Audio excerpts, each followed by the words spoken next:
1970 was the dawn of the modern NFL. After years of battling in courtrooms and on the field, for the first time, fans saw the AFC and NFC split into conferences. Old NFL stalwarts like the Packers and Bears now shared a league with newer teams like the Jets and Chiefs. But the season kicked off with a tragic reminder of football's dangers. In October, a plane crash killed 37 members of the Marshall University football team, shaking the sport at every level. Within the NFL, safety also became a story. This was a violent league, with defenses dominating and offenses struggling to adapt. On the field, the Minnesota Vikings picked up where they left off in the late 1960s, boasting the Purple People Eaters defense and finishing 12-2. In the AFC, the Oakland Raiders emerged behind Darryl LaMonica's strong arm and John Madden's fiery coaching. But it wasn't all chalk. Don Shula, fresh off leaving the Colts, immediately turned the Miami Dolphins into a playoff team, signaling the dominance that was about to come. Individual excellence stood out too. Johnny Unitas, thought to be washed up, guided the Baltimore Colts to an elite season. Meanwhile, rookie quarterback Terry Bradshaw debuted for the Pittsburgh Steelers. He looked every bit the raw small school kid, but history would later remember him as the face of a dynasty in waiting. The playoff picture had some strange quirks because of the new format. The Cowboys edged out the Giants in the NFC East, while the Bengals, a 3-year-old franchise, won the AFC Central thanks to quarterback Virgil Carter and Paul Brown's system. Still, it was the veteran teams who advanced deepest.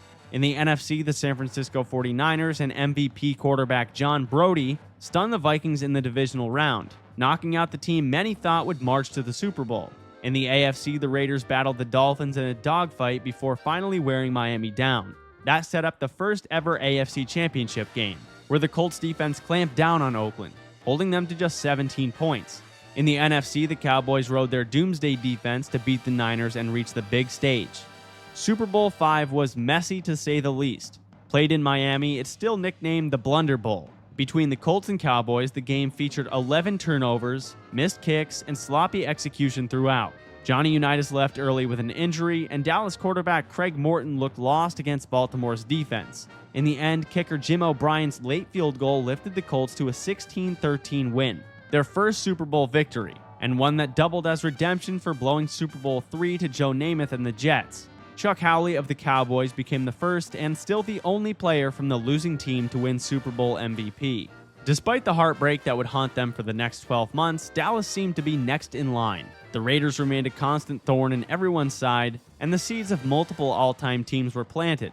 Don Shula's Dolphins, Chuck Noll's Steelers, Tom Landry's Cowboys. The decade ahead would be defined by them. The 1970 season wasn't pretty, but it was historic.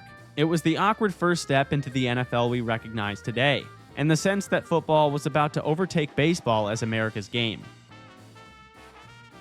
I don't usually give second chances. I tried HelloFresh about a year ago, but I gave them another shot and now I'm sticking with them. I'm pretty active, so honestly, I have to eat a lot. And before, I didn't really see the value because I felt like the meals were pretty small. But the new HelloFresh seems to have the perfectly sized portions to keep me satisfied. And before, most of the protein options were chicken. Now you can add premium steak and seafood at no additional cost. The same type of meals you'd find at a restaurant, but at home and easy to make. So if you're like me, or you want delicious, convenient meals for your family, I cannot recommend HelloFresh enough. Give a second chance to the new HelloFresh by using my code BeachKidFM at HelloFresh.com for 10 free meals plus free breakfast for life. 1 free meal per box with active subscription. Free meals applied as discount on first box. Newer returning customers only. Varies by plan. Sign up today. Click the link below or use my code BeachKidFM at HelloFresh.com. The NFL entered its second year as a merged league with a bit more stability, and fans were starting to accept that the AFL and NFL were one family. Right away, it became clear this would be a year of shifting power. The Cowboys, stung by their Super Bowl V loss, came back hungry. Tom Landry's team had been branded next year's champions after years of heartbreak, and the pressure was mounting. Meanwhile, the Dolphins started to blossom into real contenders. Over in the NFC Central, the Vikings remained strong with MVP defensive tackle Alan Page, while in Washington, George Allen's over-the-hill gang leaned on veterans to turn things around. It was also a year marked by individual brilliance. Cowboys quarterback Roger Staubach began to emerge as the leader of Dallas, splitting time with Craig Morton before ultimately taking over, while the Chiefs and Raiders had stars from the old AFL days, Len Dawson, Darryl LaMonica, and George Blanda. But in 1971, we were still getting rock-bottom scores. The season brought a handful of iconic games. On Christmas Day, the NFL staged its first ever holiday doubleheader. The second game between the Dolphins and Chiefs in the divisional round became the longest game in NFL history, 82 minutes and 40 seconds of football, ending on a Earl Campbell field goal in double overtime. The Dolphins' 27-24 win was the moment Miami officially arrived, eliminating the 1969 AFL champion Chiefs and closing the book on Kansas City's golden era. Elsewhere, the Cowboys cruised past the Vikings in the NFC divisional round, while George Allen's Washington squad came up short against San Francisco, who would eventually fall to Dallas in the NFC Championship. In the AFC, the Baltimore Colts tried to defend their title but looked sluggish, bowing out against the Dolphins in the AFC Championship. That set up a showdown between the up-and-coming Dolphins and the long-suffering Cowboys. Super Bowl VI, held in New Orleans, carried the weight of proving whether Dallas could finally shed their reputation as chokers. And they did emphatically. The Cowboys' doomsday defense suffocated Miami, holding them to just a field goal. Staubach, now firmly entrenched as the starter, threw 2 touchdown passes and controlled the game with poise. Dallas won 24-3, the most lopsided Super Bowl to date, and Staubach was named MVP. For the Dolphins, it was a tough loss, but Don Shula's team had gained valuable experience that would fuel them in 1972. The legacy of 1971 sits in the middle of 2 eras. For Dallas, it was the culmination of years of heartbreak, finally taking their first step in becoming America's team. Landry's stoic image and Staubach's clutch play set up great years to come. Every decade has a defining season, and for the NFL in the 70s, that season was 1972. Don Shula's Dolphins had tasted the big stage in 1971, only to get smothered, but they came back determined, armed with a ferocious running game, an impenetrable defense, and a chip on their shoulder the size of Florida itself. Nobody could have predicted what was about to unfold. The Dolphins dominated from week 1. Their backfield of Larry Zonka, Jim Kick, and Mercury Morris formed a devastating 3-headed monster. Zonka was the battering ram, Kick the grinder, and Morris the speedster who added big play flair. Together, they wore defenses down week after week. And the no-name defense, anchored by Nick Bonaconti, Dick Anderson, and Bill Stanfill, wasn't flashy, but it still gave up the fewest points in the league. Ironically, Miami's quarterback situation nearly derailed them. Starter Bob Greasy broke his leg in Week 5, forcing 38-year-old backup Earl Morrall into action. Morrall, who won NFL MVP for Baltimore under Shula in 1968, played steady football, leaning on the run game and defense to keep the wins piling up. Miami cruised to a 14-0 record in the regular season, the first team ever to go undefeated after the merger. Still, skeptics pointed out that their schedule wasn't exactly brutal. People wondered whether they were truly great or just lucky. Elsewhere in the league, with Chuck Noll in charge and young stars like Terry Bradshaw, Joe Green, and Franco Harris, Pittsburgh made the playoffs for the first time since 1947. The Cowboys, fresh off their first Super Bowl win, were still contenders. But Washington leaned on MVP running back Larry Brown to win the NFC East. And the playoffs brought more iconic moments, starting with the AFC divisional round. The Dolphins beat Cleveland 20-14 in a nail-biter, surviving thanks to a late Jim Kick touchdown. The same weekend, Pittsburgh hosted Oakland in what became one of the most legendary games in football history. With the Steelers trailing 7-6 in the final seconds, Terry Bradshaw's desperate heave deflected into the hands of rookie Franco Harris, who caught it just above the turf and ran it in. The immaculate reception was the miracle play that marked the birth of the Steelers dynasty. That set up an AFC Championship showdown between Miami and Pittsburgh. Shula made the gutsy call to bench Morrall and reinsert Bob Greasy, just back from injury. Greasy managed the game efficiently, and Miami's run game wore the Steelers down. Miami escaped 21-17, punching their ticket to a second straight Super Bowl. On the NFC side, Dallas fell short as Washington took out the defending champs in the NFC Championship. Super Bowl VII was played in Los Angeles, and Miami's no-name defense bottled up Washington all day, forcing turnovers and dominating the trenches. Zonka laid down 112 yards while Greasy threw only 11 passes. Miami led 14-0 late when kicker Earl Campbell infamously botched a field goal attempt, trying to throw a pass that was batted into the arms of Washington's Mike Bass for a touchdown, making it 14-7. But Miami held on to finish the season a perfect 17-0. The legacy of 1972 is immortal. No other team has ever run the table, and the Dolphins' surviving members still famously toast champagne when the last unbeaten team falls each year. Most impressive of all, the majority of it was done with a backup at QB. And after their perfect season, their goal heading into 73 was to prove they could back it up against a tougher slate. with the target of 17-0 on their backs. And from the very beginning, the Dolphins answered. With Greasy healthy again, Miami looked just as strong. Their three-headed backfield remained the heartbeat of the offense, and Miami went 12-2 in the regular season. But unlike 72, there was no question about the competition. They beat playoff-caliber teams, and a repeat was very much in play. But the most electrifying storyline took place in Buffalo, where O.J. Simpson delivered one of the greatest individual seasons in NFL history.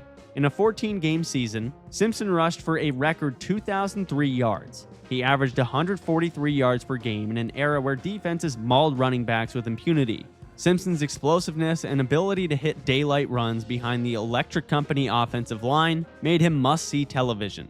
He broke the single-game rushing record on Thanksgiving Day and was ultimately named league MVP.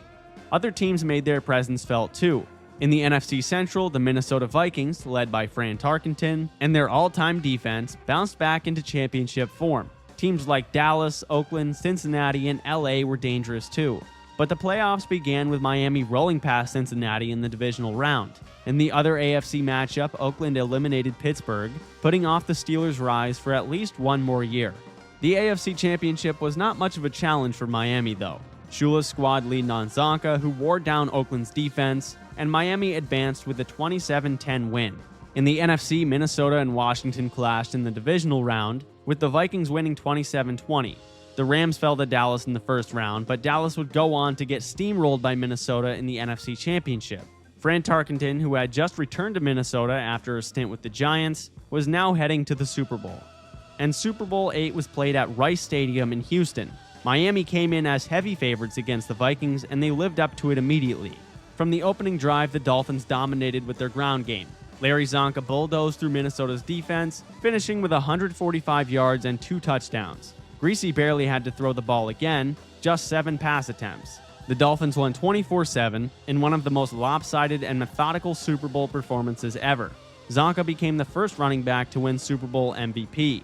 Back-to-back titles, a 32-2 record over 2 years, and the best rushing attack in football left no doubt about the legacy this Miami team would ultimately leave.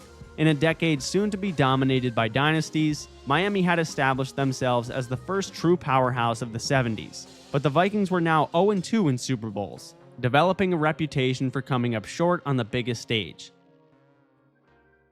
For the first time in league history, players went on strike during training camp, demanding better pay and benefits. The NFL refused to budge, and the preseason was shortened. By the time the regular season kicked off, tensions lingered, and fans weren't sure what kind of football they'd see. On the field, it was a season of transition. The Dolphins were still strong and squarely in the mix again. The Raiders were perennial contenders under John Madden, and the Minnesota Vikings were once again cruising through the NFC. But Chuck Noll had been building something in Pittsburgh since taking over in 1969. By 1974, his roster was stocked with young stars on offense and the feared Steel Curtain defense. This was the year it all clicked. The Steelers went 10-3-1 and looked dangerous heading into the playoffs. Individually, O.J. followed up his 2,000-yard season with another strong year, but the Raiders' Ken Stabler emerged as one of the league's best quarterbacks, winning MVP after leading Oakland to a 12-2 record. The playoffs began with the Raiders handling the Dolphins in what felt like the end of Miami's run. For 3 straight years, Miami had ruled the AFC, but Oakland's physicality finally knocked them off. Pittsburgh beat Buffalo in the other AFC divisional game, setting up a clash between Madden's Raiders and Noll's Steelers in the AFC Championship. Pittsburgh leaned on their defense and Franco Harris's bruising runs, grinding out a 24-13 win, booking their first ever trip to the Super Bowl. In the NFC, the Vikings advanced in the divisional round, then outlasted the Rams in a hard-fought NFC Championship. And Minnesota looked poised to finally shed their reputation for not being able to win the big one. Super Bowl IX, played in New Orleans again, matched 2 franchises with very different histories. Minnesota had been to 2 Super Bowls already, only to fall short each time. Pittsburgh, meanwhile, had never even been close. The Steelers were historically one of the worst teams. The ugly, low-scoring game itself reflected the defensive style of the era, though. The first half ended with Pittsburgh leading just 2-0 after a safety. But in the second half, Franco Harris took over, ultimately gashing the Vikings defense for 158 yards. Terry Bradshaw managed the game, the Steel Curtain dominated, and the Steelers won 16-6. Harris was named Super Bowl MVP, and the dynasty had only just begun. In 1975, it became clear that the Steelers and Cowboys were going to define the NFL's identity. The Cowboys came in with something to prove. After missing the playoffs in 1974, critics wondered if Tom Landry's machine was finally out of gas. But Dallas responded by reinventing itself. Roger Staubach was the unquestioned leader at quarterback, Drew Pearson was emerging as a star receiver, fullback Robert Newhouse was a weapon in the backfield, and the Doomsday defense was still elite.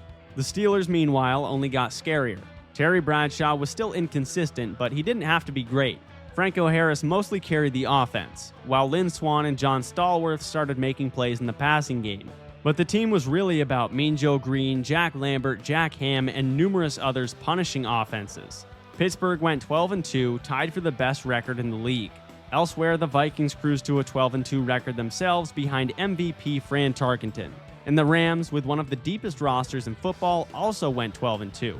The regular season was filled with defensive dominance and conservative offense. But one play from December changed football history forever. In a playoff game between the Cowboys and Vikings, with Dallas trailing in the final seconds, Roger Staubach launched a deep desperation pass to Drew Pearson. Pearson caught it, brushed off a defender, and scored. Staubach told reporters he closed his eyes and said a Hail Mary before throwing. Therefore, one of football's most iconic terms was coined. The Cowboys' shocking 17-14 win sent them to the NFC Championship, while Minnesota suffered yet another crushing defeat. And the Rams looked dominant to this point, but Dallas blew them out. In the AFC, Pittsburgh rolled past the Colts and then faced the Raiders in the AFC Championship. And this time, the Steelers didn't need an immaculate reception. They simply outmuscled the Raiders 16-10. And Super Bowl X in Miami turned into one of the most memorable of all time. The game was tight, with both defenses making plays and Staubach keeping Dallas alive until the very end.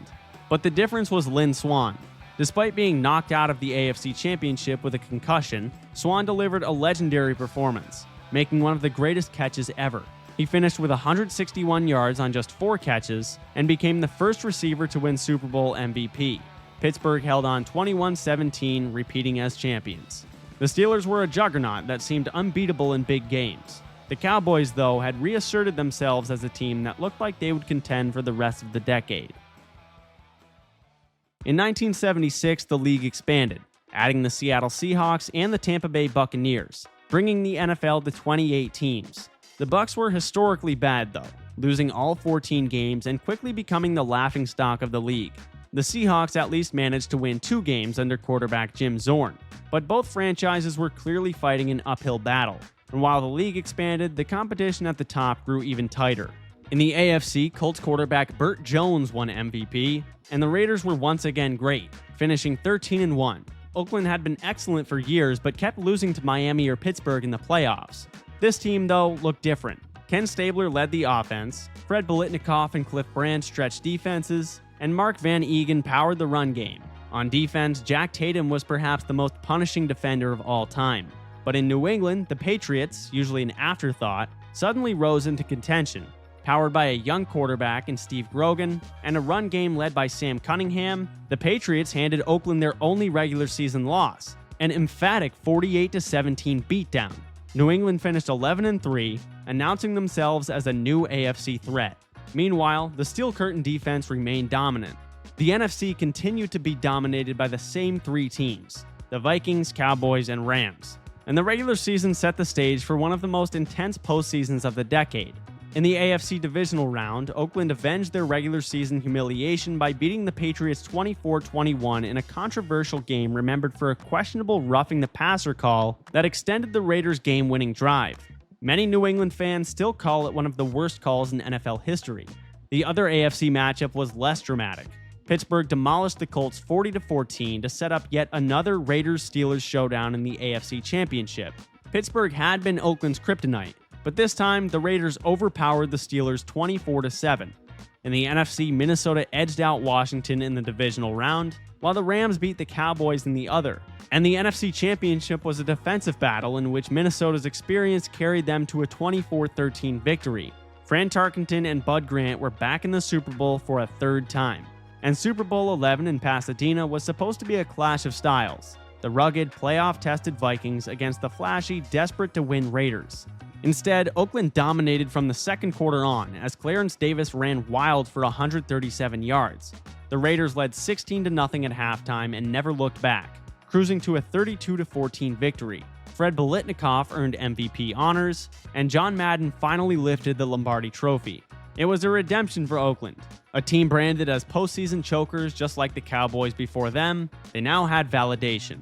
But for Minnesota, with 3 championship trips and 3 defeats, the narrative that they couldn't win the big one became undeniable.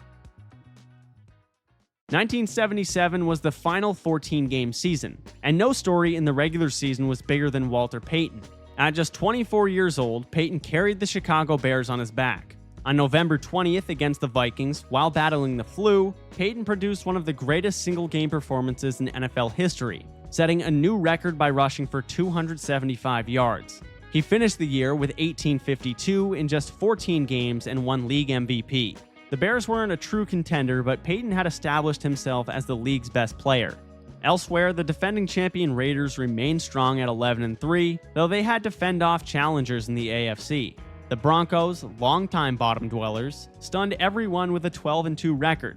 Coached by Red Miller in his first season, the Broncos unveiled the Orange Crush defense, led by Randy Gradishar, Tom Jackson, and Lyle Alzado. For a fan base that had never seen playoff football, it was a dream season. In the NFC, the Cowboys were back with a vengeance, now armed with an electric rookie running back named Tony Dorsett. They rolled to a 12-2 record, determined to erase the sting of their Super Bowl X loss. Meanwhile, the Vikings once again won the NFC Central, though at 9-5, they weren't as dominant as earlier in the decade. And the playoffs brought storylines galore. In the AFC divisional round, Denver proved they were no fluke by beating Pittsburgh, and then the defending champion Raiders 20-17. Sweet revenge for a team that had lived in Oakland's shadow for years. That win sent Denver to their first ever Super Bowl. In the NFC, the Cowboys blew out the Bears 37-7 in the divisional round, while the Vikings eked past the Rams in a classic mud bowl. The NFC Championship turned into a showcase for Dallas. They manhandled Minnesota 23-6 with Staubach and Dorsett leading the way. And Super Bowl XII was historic. It was the first one ever played in a dome, held at the Louisiana Superdome. But it didn't take long for the gap in class between Dallas and Denver to show. Denver's Cinderella run came crashing down in a hail of turnovers. Quarterback Craig Morton, a former Cowboy, was brutalized by Dallas's defense, throwing 4 interceptions. In total, the Doomsday defense forced an absurd 8 turnovers. And on the other hand, Dallas played efficient, balanced offense. Staubach threw a touchdown, Dorsett ran for another, and Butch Johnson made a highlight reel diving catch for a score that would have just been an incompletion in 2025. The Cowboys won 27-10, and for the first and only time in Super Bowl history, the MVP award was split. Defensive lineman Harvey Martin and Randy White shared the honor. The second championship for Dallas validated Tom Landry's system and Staubach's leadership. And the Broncos, despite their Super Bowl flop, had earned respect and built a rabid fan base that embraced the Orange Crush defense. In 1978, the NFL introduced a wave of rule changes designed to open up the passing game and boost scoring.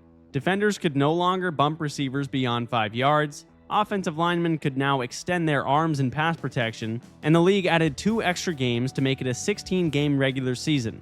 Teams that adapted quickly soared, and those that clung to old styles got left behind.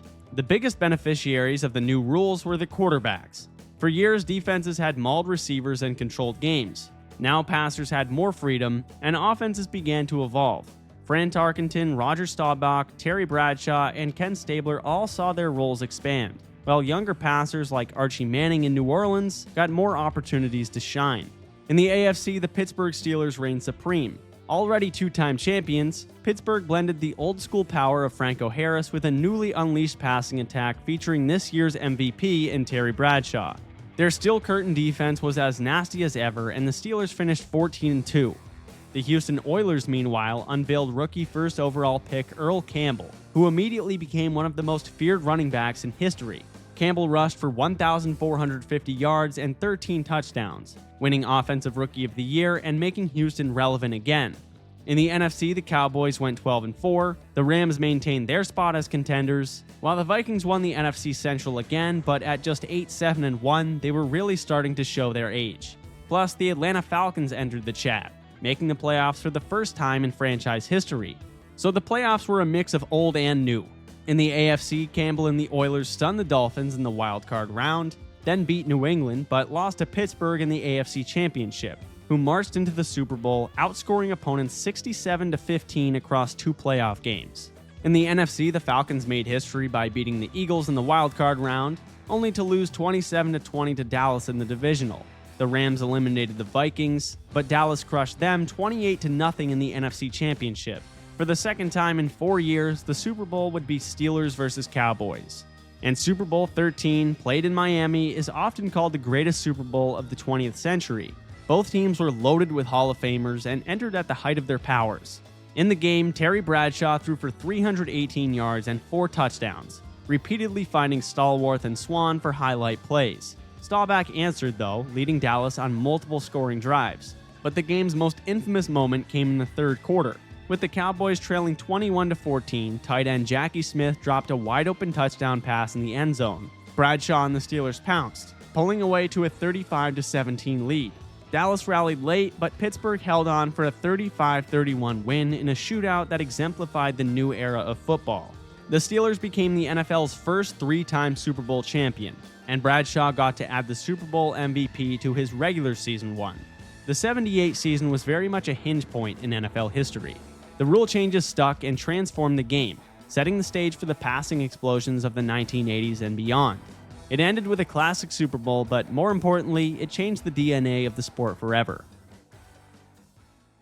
As the decade wound down, the question was whether anyone could stop the Steelers. Pittsburgh came into the season with the same core and finished 12-4, with the aura of champions. Elsewhere in the AFC, the Oilers kept rising behind Earl Campbell. He followed up his rookie season with a monster MVP campaign, rushing for 1,700 yards and 19 touchdowns.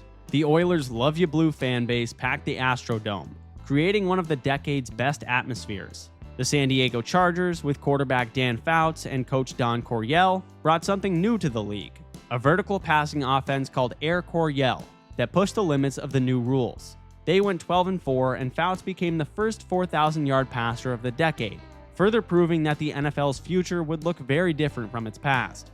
In the NFC, the Dallas Cowboys remained contenders at 11-5. Staubach, in his final season, was still brilliant. The Tampa Bay Buccaneers, just a few years removed from a winless debut, shocked the world by going 10-6 and winning the NFC Central behind coach John McKay and running back Ricky Bell. The Rams continued to win their division, though they stumbled to a 9-7 record and didn't look like a Super Bowl team. And Minnesota went 7-9. Their run under Bud Grant was clearly nearing its end. The playoffs delivered plenty of drama, though. In the AFC wildcard round, the Oilers beat the Broncos, while the Steelers handled the Dolphins in the divisional. The Chargers, despite their high-flying offense, got upset by Houston in the other divisional matchup. That set up a rematch in the AFC Championship between the Steelers and Oilers. And just like in 1978, Campbell ran hard, the Oilers fought, but Pittsburgh was simply better. A controversial Mike Renfro non-catch in the end zone, ruled incomplete even though replays showed otherwise, killed Houston's momentum. The Steelers won 27-13, advancing to their 4th Super Bowl of the decade. In the NFC, Tampa Bay won its first ever playoff game, a 24-17 triumph over the Eagles, before running into the Rams in the NFC Championship, where LA won 9-0. So despite their mediocre record, they were indeed going to the championship. And Super Bowl 14 in Pasadena became a de facto home game for the Rams, though the Steelers were heavy favorites. At first, it looked like an upset might be brewing. The Rams led 19-17 in the fourth quarter, and their defense had rattled Bradshaw into mistakes. But champions find a way. Bradshaw delivered a 73-yard bomb to Stallworth, then Harris punched one in to seal the game, and Pittsburgh pulled away 31-19. Bradshaw finished with 309 yards and 2 scores, winning his second straight Super Bowl MVP. 4 Super Bowls in 6 years cemented the Steelers as the NFL's first true dynasty of the Super Bowl era. The Cowboys, though still great, saw Roger Staubach retire, signaling the end of their golden run. The Vikings window had closed, and the Raiders, with John Madden's retirement, had been eclipsed. The Rams' loss highlighted their inability to break through for the entirety of the decade, while Houston's heartbreak showed that even with Earl Campbell, they couldn't topple Pittsburgh. It was clearly the Steelers' decade. From the Immaculate Reception to 4 Lombardi Trophies, no team owned any decade quite like Pittsburgh in the 70s. But if you'd like to see who owned the 80s, click here.